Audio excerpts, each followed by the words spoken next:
Hello, welcome to KQED Newsroom. I'm Thuy Vu. Why isn't San Francisco's mayor's race more competitive? We're going to look at that later in the show. But first, the future of driving. Before long, you may be able to buy a self-driving car made by Apple, Google, or Tesla. Those Silicon Valley companies, along with some of the world's biggest automakers, are all vying for a piece of what's called the autonomous vehicle market. What will it look like when our cars drive us? And who will be responsible for any crashes that occur? KQED Science producer Sheraz Sadiq and reporter Craig Miller have the story. Daniel Lipinski and fellow Audi engineer Martin Hempel step into a sleek sedan for an afternoon drive in Belmont, California. But once they get on the highway, it's clear this isn't your typical drive, nor is this like any other car on the road. And the only thing I have to do now is press those two buttons and let go of the steering wheel. Now the car is taking over the complete driving task. What you see here is the first generation of an automated driving system. The car doesn't assist you anymore. It is in charge of driving. Welcome to the future of driving. Cars smart enough to drive themselves. Prototypes of self-driving cars are already on the road in Singapore, Sweden, and here in Silicon Valley. I'm excited about self-driving cars. Raj Nair is Ford's chief technology officer. The automaker's new Ford Edge can spot and pull into parking spaces. Over the 100 years of the industry, there's been a lot of great technologies introduced, but the self-driving vehicle, I think, is in a different category. Self-driving cars could redefine how we drive and how we live. When machines can take over the wheel, motorists can use their time in new ways, says Nidhi Kalra, an information scientist with the RAND Corporation. If we don't have to sit behind a steering wheel looking out at the road and instead can be productive while we're in our cars, that changes the way we work. Do we read? Do we educate ourselves? Do we play? What do? It changes what it means to get in a car. System is active. Major automakers such as Mercedes, Audi, and Ford have opened research centers in Silicon Valley to develop technologies that enable cars to sense and interpret the road. Tech giants are also racing to automate automobiles. In September, Apple met with officials at the DMV to discuss autonomous vehicles, adding to reports that it plans to release a self-driving car in a few years. Since 2009, Google has been developing and testing self-driving cars near its offices in Mountain View. This is Google's latest prototype. It's driverless and can go up to 25 miles per hour. They're going with the driverless car concept, where you have a removable steering wheel, you may or may not have a rear view mirror, and it's designed to operate at low speeds. A lot of automakers are taking a different approach, which is to have a vehicle in which the human driver drives some of the time and the car drives some of the time. The National Highway Traffic Safety Administration has developed levels of autonomy. Levels 1 and 2 are where 1 or 2 functions are automated, like adaptive cruise control and lane keeping. Level 3 is where the car can, for some period of time, really take the responsibility for driving. And level 4 is when there's no one responsible for the driving task other than the car itself. You may not be able to buy a level 4 car until 2025, 2030, but we're going to start seeing those vehicles come into our lives much sooner than I think a lot of people are anticipating. But UC Berkeley transportation engineer Stephen Schladover thinks it'll take decades before cars can safely navigate all the complex situations human drivers encounter. To develop that software to the level that it can be as safe as a skilled human driver, or even as an average human driver, is a huge challenge. On average, a vehicle will drive 3.3 million hours between fatal crashes, or 65,000 hours between injury crashes. Think of what it would take to get a mobile phone that wouldn't have a software fault in millions of hours of operation. But if the computer that's driving the vehicle suffers that failure, somebody could indeed die. Roughly 33,000 people in the U.S. die each year in car accidents. More than 90% of those accidents are due to human error. I have a 15-year-old daughter about to get her license, and I am terrified of the thought of her being licensed to drive. And, it's not that I don't trust her. What I don't know is how people are going to drive around her. But computers do not get tired. They don't fall asleep. I definitely believe that self-driving cars are going to make our roadways safer. Bernard Soriano is the Deputy Director of the Department of Motor Vehicles. In 2014, the agency issued rules for testing autonomous cars in California. With the testing regulations, we want to ensure that there's a person, a human being in the vehicle that's capable and qualified to be able to take over control if there's a problem. To get a testing permit, companies must have $5 million worth of insurance to handle any claims arising from accidents. Along with California, Nevada, Michigan, the District of Columbia, and Florida also have regulations for self-driving vehicles, and that can pose a challenge for car makers. When you go from California to Nevada, for example, we have to switch license plates every time we drive over the border, which is kind of not useful. What we'd really like to have is a federal regulation that is the same everywhere. But at the moment, there are no federal safety regulations. The National Highway Traffic Safety Administration typically is the one that develops those rules and regulations. They felt it was premature to have regulations around public operation of these vehicles because it's such a new technology. In June, the DMV released data on accidents involving 6 self-driving cars and standard cars. The self-driving cars were not at fault, and some lawyers think technology may help determine who is to blame when humans and machines share the wheel. While it's being driven by you, I think you would be responsible. While it's driving itself, then the manufacturer would be responsible. In both the California and the Nevada regulations, every self-driving car has to have what I call a black box, much like the black box in an airplane, which preserves the last 30 seconds prior to any accident. Self-driving vehicles could also make it safer and easier for the disabled and seniors to get around. I am 72 years old and I can't wait for self-driving cars. The thrill of driving a car in my teenage years is long past. I want to be driven. And if the thrill of driving is replaced by the thrill of being driven, some may question owning a car at all. You could call up a vehicle on your phone. It'll pick you up, drop you immediately to your destination, and carry on helping someone else. So the need to own a car becomes less and less, and without a driver, it can be cheaper and more convenient to share a car than it is to own a car. In the future, your car may even zip along an automated highway with its own license to drive. How do we prepare for a world where self-driving cars rule the road? Here's Scott Shafer. And joining me now to discuss the impact of self-driving cars are Nidhi, Kalra, an information scientist with the RAND Corporation, Bernard Soriano, a deputy director with the California Department of Motor Vehicles, and Stephen Wu, an attorney with the Silicon Valley Law Group. Welcome to all of you. So many issues to dive into here.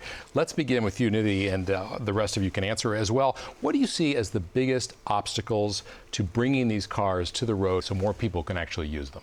You know, one of the hardest things is how do we prove safety? We can think about, well, does the vehicle avoid the kinds of common mistakes people make?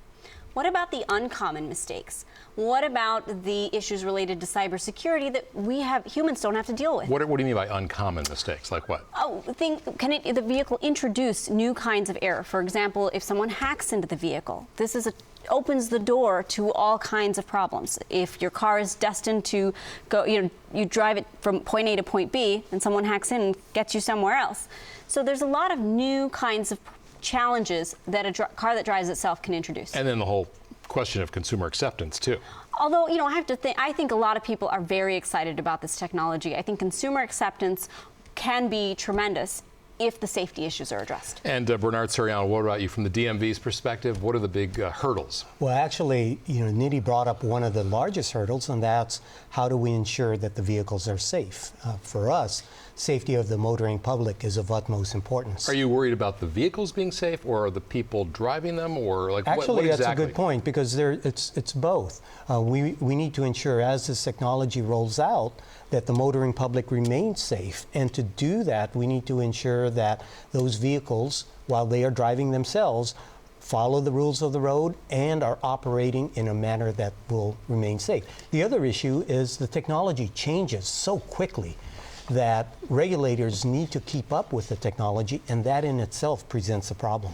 Stephen, from a legal perspective, what jumps out at you as big issues? I believe the number one problem with adoption of driverless car technology is the difficulty of overcoming the issue of liability. Deciding who would be liable in the event of an accident is a top issue.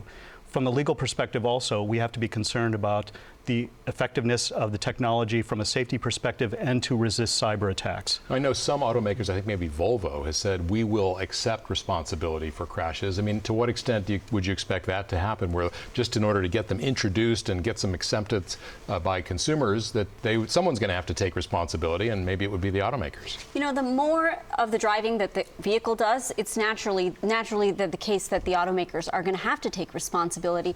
The murky ground comes in when they start sharing responsibility, when the human's in control for some of the time and then maybe presses a button and then the car is in control.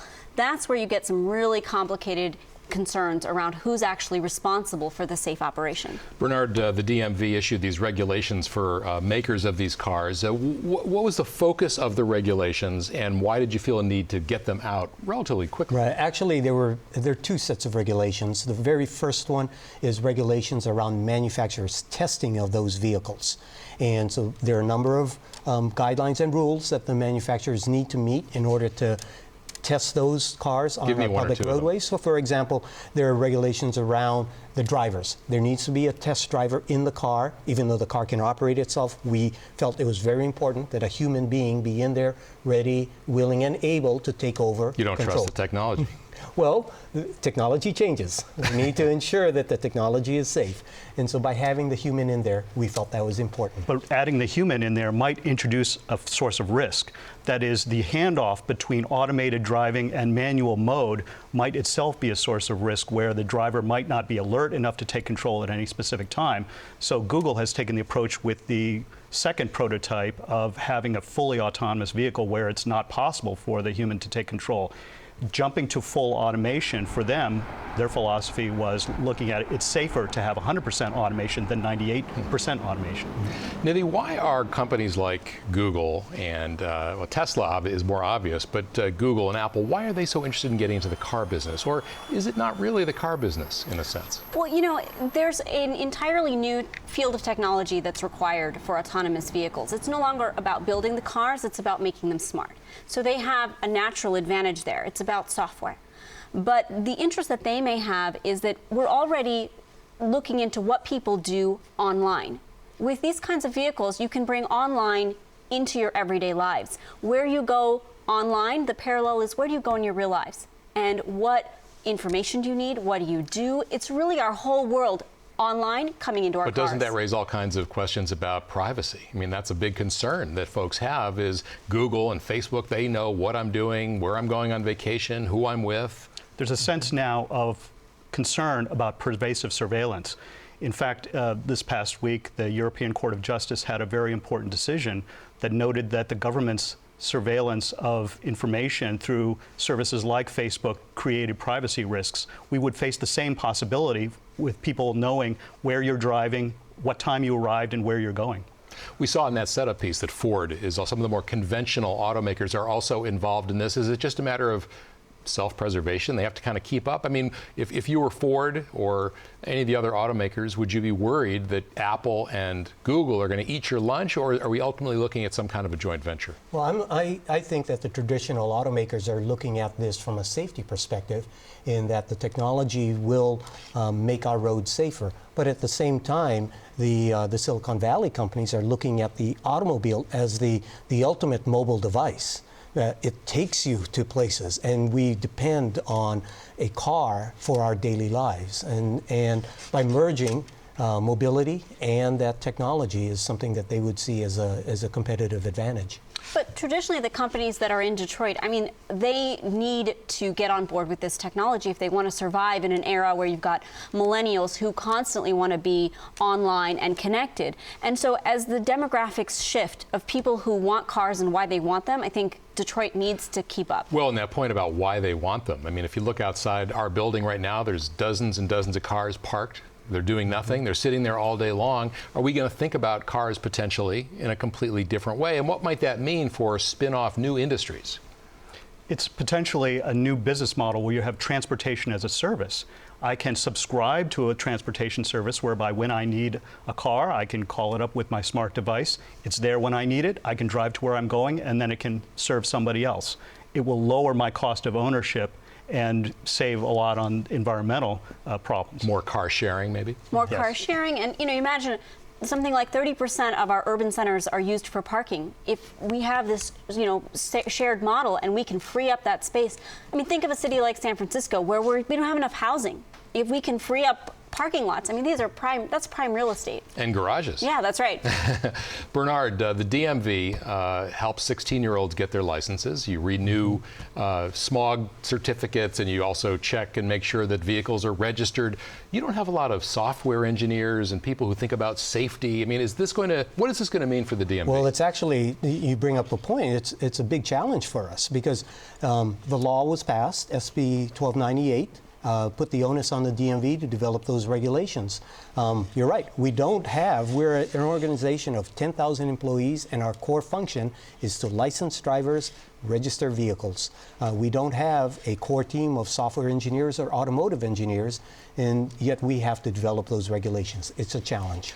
Steve Wu, when you think about this question of cyber security, hacking, somebody remotely with not very good intentions taking control of a car, how concerned are you about that as a possibility? I'm extremely concerned about the risks having to do with cybersecurity.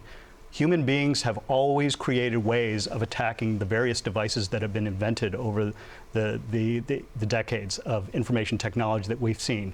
All kinds of devices have been hacked. I can't see driverless cars being any different from that perspective. We need to have administrative, physical, and technical safeguards to control our vehicles and the systems that support our vehicles to make sure that we don't have attackers causing safety problems. And in order to regulate these cars, Bernard, the DMV, I would think, would need to know how they work. Exactly. What are the algorithms that control these cars? Now, companies like Apple, pretty serious about privacy and security themselves. Are they going to have to share that with the DMV? Well, actually, Steve brought up, one of the biggest issues, actually two of the biggest issues, privacy and cybersecurity.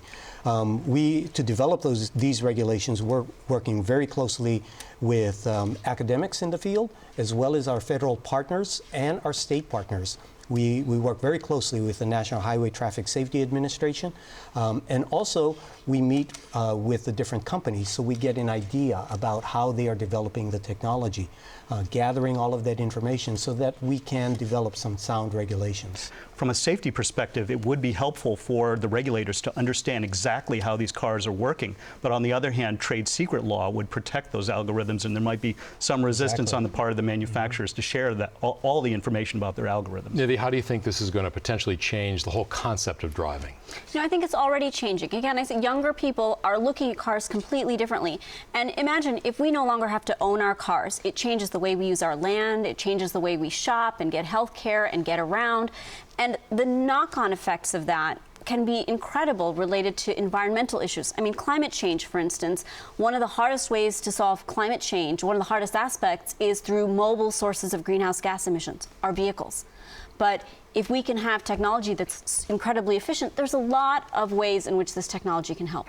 Let me ask each of you, as we move ahead with this technology, there are always going to be winners and losers. Nidhi, what are your thoughts about that? I'm always concerned about the people who rely on driving as a source of reliable income. There's millions of Americans who depend on this. And although the technology is going to advance, we need to think about the impact this technology will have on those folks. Steve, what about you? I also think about how the transportation system will change our cities. We need to think about how we could possibly unleash new opportunities in changing our cities to take advantage of new technology. It certainly gives a lot of possibilities for brand new cities that are being designed from the start. What about you, Bernard? I think the winners in this would be people that do not have the ability to drive, And in the future, they will be able to get their mobility back. All right. Brave new world is upon us. Thanks so much for thinking it through with us.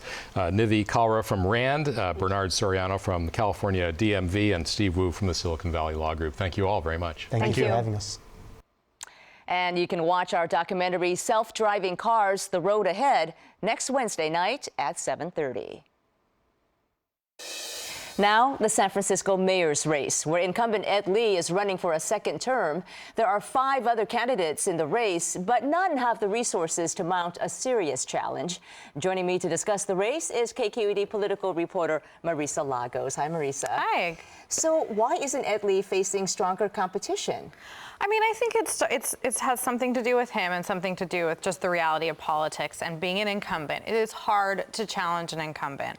And Ed Lee has, you know, by all accounts, sort of just steered the ship. He hasn't made big waves in any way, one or another. I think there is some dissatisfaction with the way the city is headed. I don't know that people blame him entirely. And he has the sort of power structure behind him. He has, you know, the sort of traditional business allies and the new tech allies. He has folks like Willie Brown, who still carry a lot of water in this town.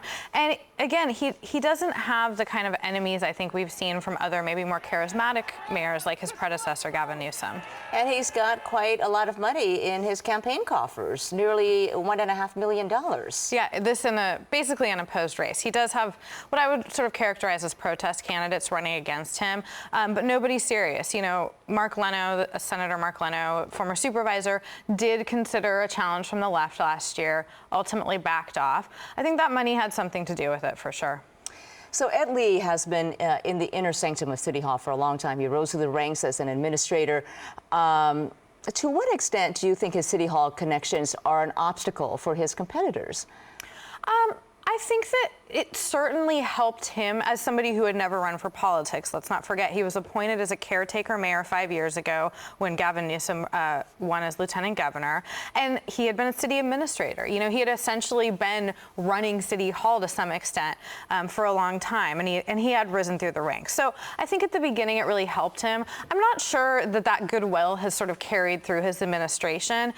He has alienated a lot of people in City Hall. You know, he's kept the same chief of staff that Newsom had for most of his term and Willie Brown had, Steve Cava. So in some ways, things haven't changed all that much in room 200 at City Hall.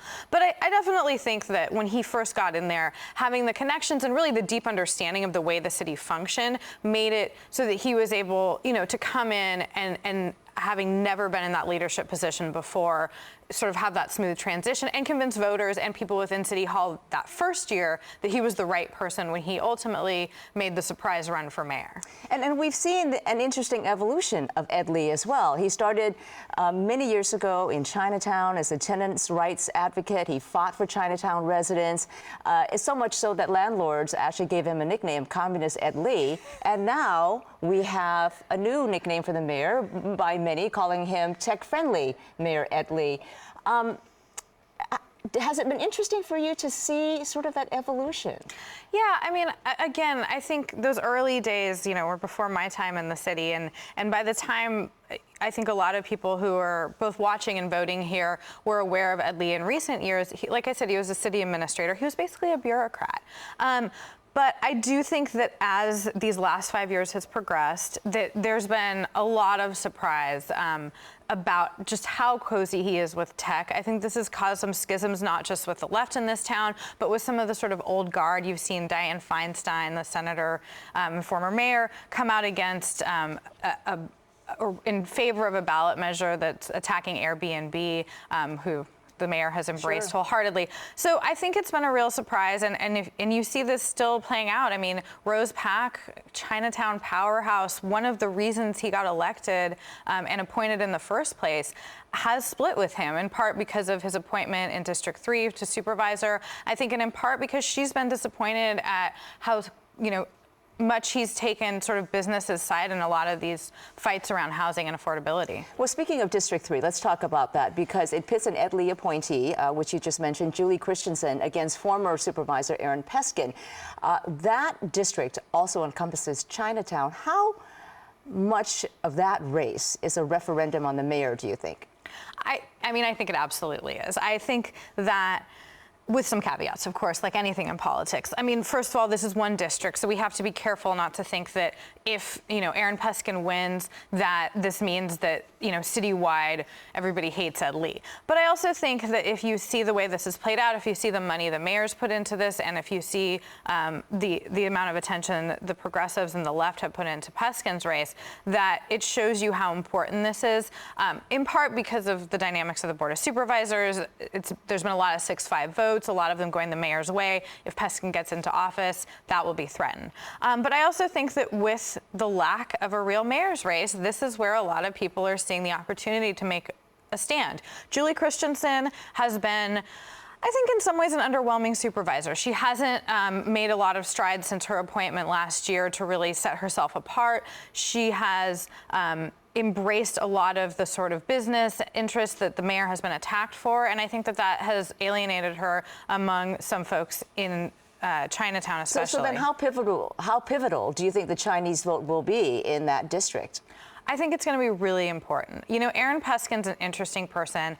He was one of, I think, the first, besides Willie Brown, non-Chinese candidates to really break into Chinatown and get a lot of support there. He's really relying on that in this race.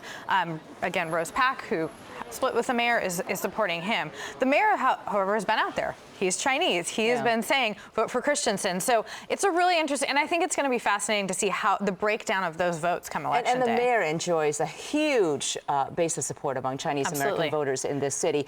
Just real quickly, do voters lose when there isn't a more robust mayor's race? I think so. I mean, obviously, as a member of the media, I like, something a little more fun than a non-race. But I also think from a Democratic perspective, not having that opportunity for a real debate is not great for our democracy.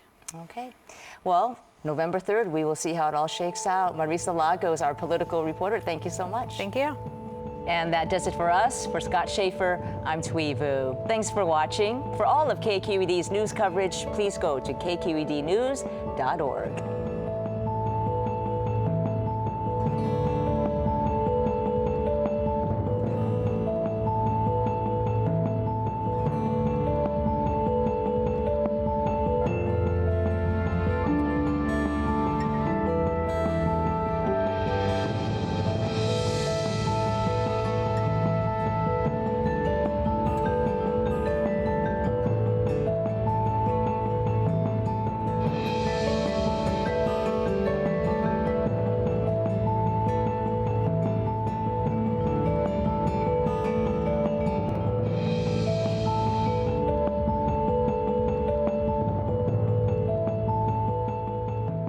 Support for science programming is provided by these generous contributors.